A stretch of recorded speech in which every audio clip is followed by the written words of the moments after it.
مسلمان ہونا یہ کلمہ صرف پڑھ لینے کا نام نہیں ہے. مسلمان کا مطلب ایک پریکٹیکل دین کے مطابق آپ کو چلنا ہے.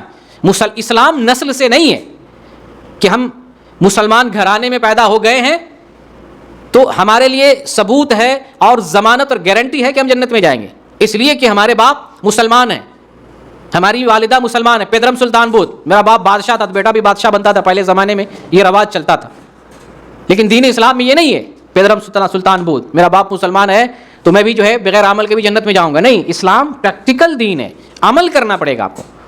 ورنہ نوح علیہ السلام کا بیٹا باپ مسلمان ایمان والا, لیکن باپ ایمان والا ہو کر بیٹا عاصی اور نافرمان, اللہ تعالیٰ نے عذاب بھیجا, اس عذاب میں نوح علیہ السلام کے بیٹے کو بھی ڈبایا, اس پر بھی عذاب آیا اس لیے کہ وہ ایمان والا نہیں تھا. یعنی باپ مسلمان ہو کر بھی بیٹا ایمان والا نہیں ہے.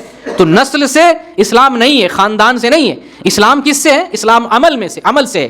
یہی وجہ ہے کہ ایک ہندو آدمی جس کا گھرانہ ہندو ہے, باپ ہندو ہے, ماں ہندو ہے, بہن ہندو ہے, بھائی ہندو ہے, اسلام قبول کر کے وہ مسلم ہو جاتا ہے.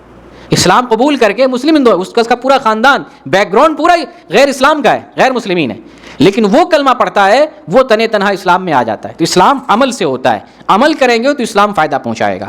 تو آج جو ہم پریشانی دیکھ رہے ہیں یہ ہمارے اپنے جو ہے کرتوت کا اور اپنے اعمال کا نتیجہ ہے. وما اصابکم من مصیبۃ فبما کسبت ایدیکم, کہ جو کچھ ہمیں پریشانی لاحق ہوتی ہے ہمارے اپنے کرتوت کی وجہ سے. جہاں ہمیں جانا چاہیے, جو عمل کرنا چاہیے, جس کو پکارنا چاہیے, جس سے دعا مانگنی چاہیے, جس کی عبادت کرنی چاہیے, جس کا کھاتے ہیں جس سے مانگنا چاہیے, جس کا پہنتے ہیں جس سے مانگنا چاہیے, جو دینے والا ہے ہم کسی اور سے مانگتے ہیں, سب کچھ ہم غیر اللہ کے لیے انجام دیتے ہیں تو اللہ ناراض ہوتا ہے, اللہ ہمیں آزماتا ہے, پریشانی میں ڈالتا ہے. اگر اس پریشانی سے اگر عبرت لے لیتے ہیں, سدھر جاتے ہیں, آ جاتے ہیں کتاب و سنت کی طرف, اللہ کی طرف, ابھی ہاں بہت اچھی چیز ہے. لیکن مصیبت میں گرفتار ہونے کے باوجود بھی سبق نہیں لیتے ہیں تو پھر جو ہے ہمیں کوئی بچانے والا نہیں.